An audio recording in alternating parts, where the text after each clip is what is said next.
بسم اللہ الرحمن الرحیم۔ السلام علیکم اسٹوڈنٹس، امید ہے کہ آپ سب خیریت سے ہوں گے۔ بیٹا جی، آج ہم لوگ جماعت نہم کے مطالعہ پاکستان پڑھیں گے، جس میں ہمارا باب نمبر 1 ہے، پاکستان کے نظریاتی اساس۔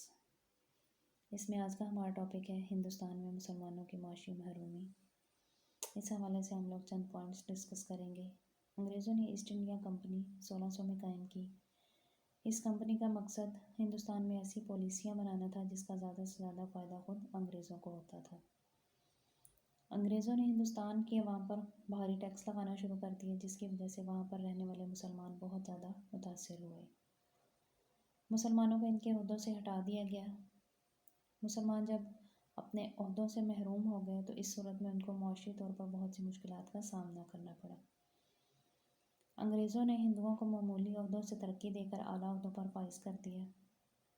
مسلمانوں کی زمینیں اور جائیدادیں ضبط کر لی گئیں۔ مسلمانوں کو سرکاری ملازمتوں سے نکال دیا گیا اور آئندہ کے لیے سرکاری ملازمت کے حصول کے لیے مسلمانوں کو بہت زیادہ مشکلات کا سامنا کرنا پڑا۔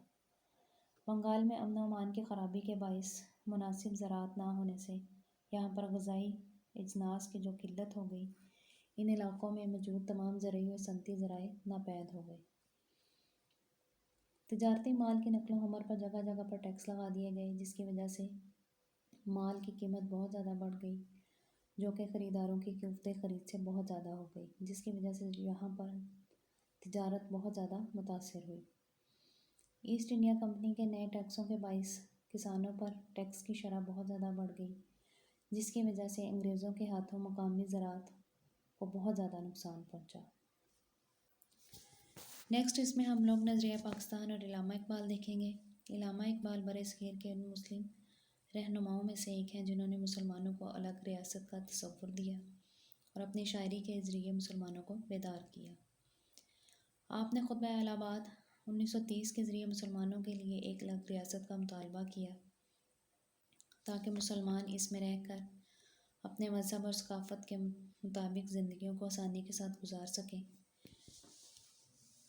اس سلسلے میں آپ نے فرمایا، مجھے ایسا نظر آتا ہے کہ اور نہیں تو شمال مغربی ہندوستان کے مسلمانوں کو ملا کر ایک اسلامی ریاست قائم کرنا پڑے گی۔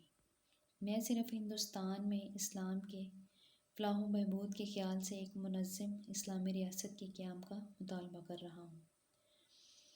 برصغیر میں چونکہ دو الگ الگ قومیں آباد تھیں، اس لیے علامہ محمد اقبال مسلمانوں کو بڑی اور الگ قوم کی حیثیت سے اجاگر کرنا چاہتے تھے۔ وہ سمجھتے تھے کہ سیاسی، سماجی اور معاشی تحفظ کے لیے ضروری ہے کہ ان کے لیے ایک الگ ریاست ہو، جہاں پر وہ اپنی مرضی سے اپنے مذہب، اپنی ثقافت کو مد نظر رکھتے ہوئے اپنی زندگیوں کو آزادی کے ساتھ گزار سکیں۔ اس سلسلے میں انہوں نے مسلمانوں میں شعور بیدار کیا اور ان لوگوں کو اس چیز کا احساس دلایا کہ وہ ایک الگ قوم ہے اور الگ قوم کی حیثیت سے انہیں اپنے لیے ایک الگ ریاست کا مطالبہ کرنا چاہیے۔ یہی تھا بیٹا جی آج کا ہمارا ٹاپک۔ اسے آپ نے اچھے طریقے سے یاد کرنا ہے۔ اپنا خیال رکھیے گا۔ اللہ حافظ۔